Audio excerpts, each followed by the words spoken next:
বিশেষ ঘোষণা, একটি বিশেষ ঘোষণা এতৎ দ্বারা সর্বসাধারণের অবগতির জন্য জানানো যাচ্ছে যে আগামী 12ই ফেব্রুয়ারি 2026 ইংরেজি তারিখে গণভোট 2026 ও ত্রয়োদশ জাতীয় সংসদ নির্বাচন অনুষ্ঠিত হতে যাচ্ছে।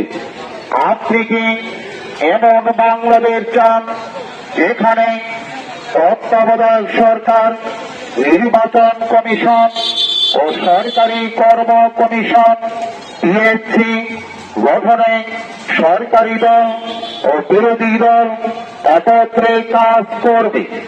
সরকারি দল ইচ্ছা মতো সংবিধান সংশোধন করতে পারবে না।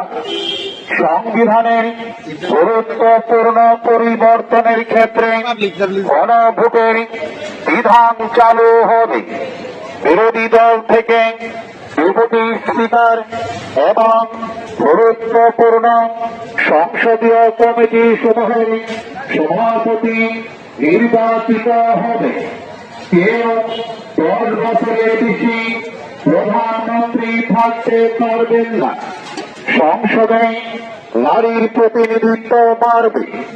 ক্ষমতার ভারসাম্য প্রতিষ্ঠার জন্য পার্লামেন্টে একটি উচ্চ কক্ষ গঠিত হবে। দেশের বিচার ব্যবস্থা স্বাধীনভাবে কাজ করবে। আপনার মৌলিক অধিকারের সংখ্যা যেমন অবাধে ইন্টারনেট সেবা প্রাপ্তির অধিকার বাড়বে। দণ্ডপ্রাপ্ত অপরাধীকে রাষ্ট্রপতি ইচ্ছামতো ক্ষমা করতে পারবেন না। রাষ্ট্রপতি ও প্রধানমন্ত্রীর ক্ষমতার মধ্যে ভারসাম্য থাকবে। ভোট দিলে সব কিছু পাবেন, না ভোট দিলে কিছুই পাবেন না। মনে রাখবেন, পরিবর্তনের চাবি এবার আপনারই হাতে। প্রচারে প্রশাসন, শিল্প, পৌরসভা।